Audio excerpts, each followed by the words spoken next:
तो गफलत की ज़िंदगी किसी सूरत में भी ठीक नहीं।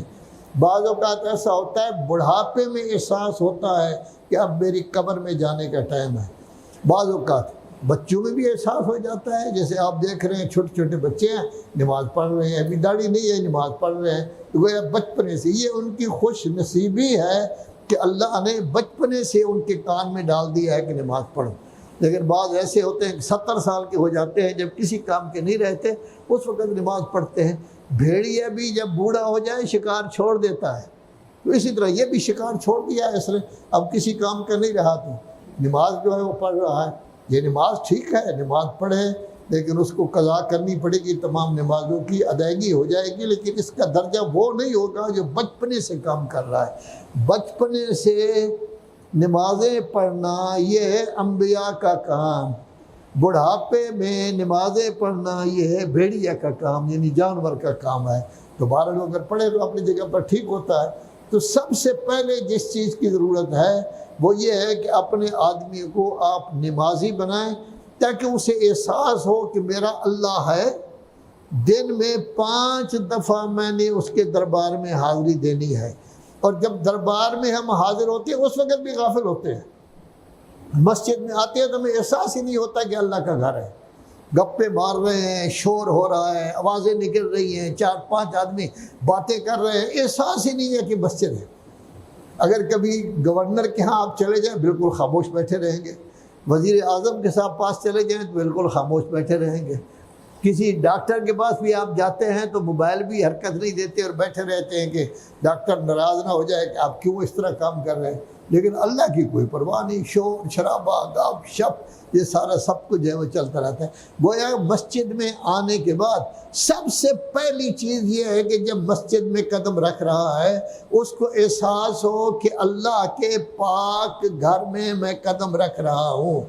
वो अल्लाह जो मेरे बातिन को जानता है, अगर अभी झूठ बोलकर आया है तो उसे तौबा करनी चाहिए, किसी को तकलीफ़ देकर आया है तो तौबा करनी चाहिए। एहसास अल्लाह का होना चाहिए। और एहसास अल्लाह का कब होगा? जब नमाज आप पढ़ेंगे तो बाकायदा तर्जमे की तरफ रुजू करेंगे, बिस्मिल्लाहिर्रहमानिर्रहीम, अल्लाह के नाम से शुरू, जिसकी रहमत तमाम कायनात पर है और मोमिनून के लिए, नेकोकारों के लिए उसकी रहमत दायमी है। और थोड़ा सा एक आधे सेकेंड में गौर व फिक्र करें, देखो अल्लाह की रहमत है मैं ज़िंदा हूँ, अल्लाह की रहमत है मैं खड़ा हुआ हूँ, कुर्सी पर बैठने की ज़रूरत नहीं, अल्लाह की रहमत है टांगे मेरी ठीक है, अल्लाह की रहमत है ज़बान मेरी ठीक है, अल्लाह की रहमत है कान। किस किस चीज़ का आप एहसान अल्लाह का देखेंगे? अपने तमाम आज़ा को देखें। एक उज़्व अगर ख़राब हो जाए, आप माशाल्लाह बड़े खूबसूरत हैं, थोड़े से कान में दर्द हो गया है तो फिर परेशानी होगी, थोड़ी सी आँख में दर्द हो गया है, उंगली के स्पोरे में दर्द हो गया है तो कितनी परेशानी होती है कि अल्लाह ने हमें परेशानी नहीं दी। फिर सोचे कि मैं कह रहा हूँ इय्याका नअबुदु, आया वाक़ई मैं इबादत कर रहा हूँ? क्या वाक़ई अल्लाह की तरफ मैं मुतवज्जे हूँ? अगर मुतवज्जे हूँ तो गफलत का पर्दा मेरा ख़त्म हो गया है, मैं होशियार हूँ, मैं समझदार हूँ, अल्लाह के दरबार में हूँ। ये ख़ास सूसी तवज्जो जिस वक़्त आप शुरू करेंगे, हो सकता है पहले आपकी एक रकात 1 मिनट में होती हो, अब हो सकता है 1.5 मिनट में हो जाए, इतना ही फ़र्क पड़ेगा, लेकिन वो नमाज आपकी असली नमाज होगी। वो इंसान की ज़िंदगी को तब्दील कर देती है।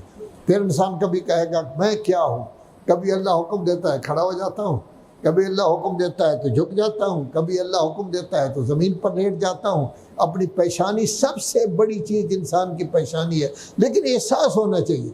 जल्दी जल्दी जल्दी जल्दी हो, ऐसी नमाज ऐसी होगी कि हज़रत इमाम जाफ़र सादिक़ अलैहिस्सलाम के सामने एक मुहिब्बे अहले बैत ने नमाज पढ़ी। हज़रत ने फरमाया ये नमाज नहीं है बल्कि ये मुर्गा है, सामने दाना पड़ा हुआ है, मिनट में 1-1 सेकंड नहीं बल्कि सेकंड से भी कम हिस्से में दाना उठा रहा है मुंह में डाल रहा है, दाना उठा रहा है मुंह में डाल रहा है दाना। और उसके बाद इमाम ने 2 रकात नमाज पढ़ कर दिखाई कि नमाज पढ़ने का तरीक़ाकार क्या है। अव्वल से लेकर आखिर तक किसी इमाम का नमाज पढ़ के ख़ुद दिखाना किसी मुसलमान को, किसी मोमिन को, ये सिर्फ एक ही रिवायत है हज़रत इमाम जाफ़र सादिक़ अलैहिस्सलाम। तो अगर हम तवज्जो के साथ पढ़ेंगे हम सब हैं, बच्चा हो तब भी तवज्जो के साथ पढ़े, मुझ जैसा बूढ़ा हो तब भी तवज्जो के साथ पढ़े, दूसरा कोई आदमी हो तवज्जो कि मैं क्या कह रहा हूँ, मेरे मुंह से क्या कलमा निकल रहा है। अगर इस तरह मेरी तवज्जो होगी और ये एहसास होगा कि मैं अल्लाह के दरबार में खड़ा हुआ हूँ, तो जनाब इमाम हसन अलैहिस्सलाम का तो रंग तब्दील हो जाता था, हमारा रंग तब्दील नहीं होगा, लेकिन कुछ न कुछ हमारी तबीयत में तब्दीली आ जाएगी। खुदाया मोहम्मद वाले मोहम्मद का वास्ता हमारी मुख्तसर सी इबादत कबूल फरमा।